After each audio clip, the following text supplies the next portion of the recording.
Boy, the other day I came here and it was, I think, up in the 40s and the snow was melting like crazy. And I pulled in and there seemed to be like this huge pond that was here. And all it stems from is the snow melt from all the snowbanks. And the water had no place to go because the snowbanks are now blocking the drains. But no complaints because I'd rather have it warmer than sub-zero temperatures. And like I pointed out, though, I haven't been able to do too much because it has been so cold and back-to-back snows and sub-zero temperatures. But I can at least give you a few updates right now, and that's what I'm going to do. And it warmed up enough to where I was able to use a 3M VHB tape, and that's what's holding this camera on, and it has not moved. We've had some really cold temperatures since I did this, and it still hasn't moved. And just like with my solar wiring, I ran it down through this crack right here, and I continued the wire just like with the solar down into this trim piece and then down into the taillight assembly. And again, to remove the trim piece and this taillight assembly, you have 3 nuts, one the bottom, one the middle, one up at the top. And be really careful because there is another nut that holds the top part of the taillight assembly in place. And all of that is plastic, so you don't want to pull or force on anything because you'll break it. And the red tripwire to the rear camera, I wired that directly into the backup light so that when I go to put the van in reverse, it triggers the camera to come on and everything works perfect. And if you remember the little square image I used to have on the stock mirror, whenever I put it in reverse, that's all I could see. And now this is the view from my Wolfbox G900. This is the actual backup camera image. And while I'm driving, it doesn't matter if I have the screen showing on the front camera or the back camera, it's going to record both at the same time on a micro SD card. And you can change this to the front image, or you can do a split image, and it's all a touch screen, so you could swap those, or you could go right to the back camera again. I love this system. It works great. Like I said, this was not a paid endorsement from Wolfbox. I bought the first unit from a Jeep JK, as I mentioned before, and I loved it so much I wanted to put this one in here because 12 inches of view is a lot better than that little square box in the corner. And if anything, the cold winter weather forced me to stay inside, I guess, and it allowed me, or gave me the chance to do some searching and gather up and order some materials to, you know, wait for warmer weather so I can get things installed. One of which happens to be this faucet. And I got a black one, of course, to go with the black theme that I have in here. And this faucet will be mounted right here on this sink cabinet. And I think it'll be a nice addition. Now I just have to get the sink. I did order up one sink, and it was going to fit in here perfectly for the size. The only problem is I ordered up a 9-inch depth to give that a try. And that was just way too deep. So I'm going to have to go with, I think it's a 5.5 or 6-inch depth on the bowl. And then I should be able to get everything all hooked up. And once I get my sink and my faucet installed, I've already got the water pump mounted. All I have to do is wire it in and make the water connections, and that will be all completed as well. And one of the other things that I ordered up was a set of 4 of these LED pod lights. These are very similar to the ones that I placed on my Jeep JK. On the Jeep, they're referred to as ditch lights because I have them up on the cowl, and they're angled off to the side a little bit so that when I go back in off-road and it happens to be dark, I can switch those on, and it helps to light up the shoulders of the road. These are going to go right up on my roof rack brackets, I'm going to put 2 on the driver's side, 2 on the passenger side, and then that way if I get into a spot where I can stay overnight and it's nighttime, I can use those to help illuminate the area.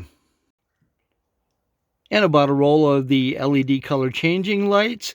These will attach to the wall of the van up near the roof with a self-adhesive strip that's on the back. You just peel it off and stick it in place. It comes with a remote control, as you can see, so I can change the pattern and the colors. And about the only thing that I found that people complained about this was the fact that they said it didn't come with any type of a hookup to a power supply, and that was clearly stated in the ad. So I don't know if it was changed at some point or what. But the connection point is actually this little socket right here. And I end up finding in my electronics bin, I keep an oddball assortment of wires and cables and stuff just in case I'm going to need them, and I found one that was going to work with that. This right here is the infrared pickup from the remote control, so you can't hide that because that does have to pick up the signal from the remote in order to work. And kicking around in my electronics junk box, I end up finding this connector right here, and this happened to be snipped off something else that stopped working, maybe a transformer or something, I don't know, but it fits perfectly on the end. And I stripped off the insulation so that I can wire it in directly to my solar system. I've already tried it out. Everything works great. And one of the other projects that I'm waiting to work on is to relocate the microphone from my GMRS radio. My radio sits out of sight behind the driver's seat, but it's not real handy to reach the microphone, so I want to relocate that somewhere up on the dash. And to relocate my microphone, what I bought was a 12-foot section of Cat 6 Ethernet cable. This has the same plug on each end. One end of this will plug into the port on the GMRS radio. The other end will plug into the back of this that I'm going to install in the dash. This outlet, you simply drill a hole, insert, tighten the nut, and then plug the cable into the back. The microphone will plug into the front of this. It'll be a nice finished look, and will make it a lot more convenient to grab the microphone from up front. And a little update on the Nextpower generator. I've run this for quite a while, and in order to make it bearable working inside my van while it was super cold out, I was able to plug in a small electric heater that I had from my previous RV. And I was also running the charger to my Life PO4 batteries at the same time.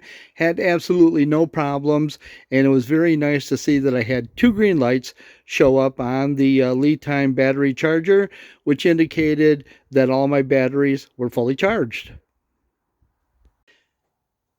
My generator requires, I believe it was 0.37 quarts or 350 milliliters of oil when you go to change it. And you should have seen me when I was putting it in the first time. And it was kind of comical, but I got it into where everything was safe and at the proper level. And at 20 hours, I'm going to have to drain the oil out and change it. And I'm thinking there has to be a better way of doing this. I went to Dollar Tree, you know, my favorite place, and I ended up finding this that had, guess what? Don't know if you can see it there, 350 milliliters. So get out the old label maker, put a mark right there. Now I know I can take a quart of oil, fill it up to that point, and change it out. And then I'll know that I'll have the proper amount without overfilling. And another thing I've been working on while it's been so cold is I've been making a set of templates for window covers. This is the larger one of my 60/40 door, and I do have a separate one for the smaller door. And then I made a third template which covers the driver and passenger front doors. And I'll integrate those previous videos while I was making these, and I'll put them into another video as soon as I can figure out what fabric I'm going to use and actually how I'm going to put these together. But you will be the first to know. And one of the other projects that I've been working on is a website. And if you get a chance, check it out. I'm going to run through a few pages here and give you an idea of what it's all about.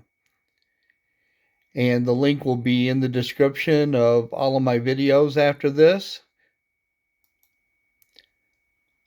All of my YouTube videos are on here as well, right down from the beginning to the most recent.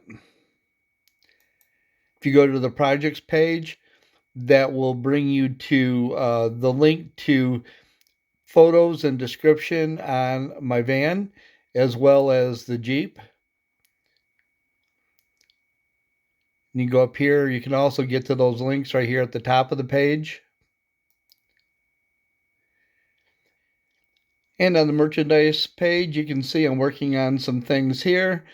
And again, you can either click down through the page itself or click on the links at the top with decals. Yes, I cut vinyl decals as well, and I have quite a few on here right now. And those will be available, and I'll be adding more on as time goes. And if you ever need to get a hold of me, I've set up a contact form, and those will go directly to my email address. Well, everybody, I think that pretty well catches you up on everything that I've had going on in the background. It's been pretty cold out, so I haven't been able to do much on the actual van itself. So I've just been working on little projects here and there as the weather has allowed. We're finally starting to get into some milder temperatures, and by milder I mean not below zero and not in the 20s. Milder means we're up into the 40s, so if you want to call that mild. But it has given me the time to go ahead, shoot some video clips so that I could, get you all updated.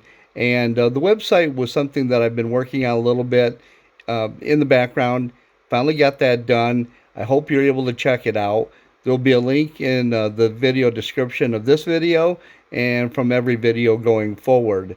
And once again, I just want to thank you all for your great comments, your interactions, and your support of my channel. It's very much appreciated, and I thank you all very much.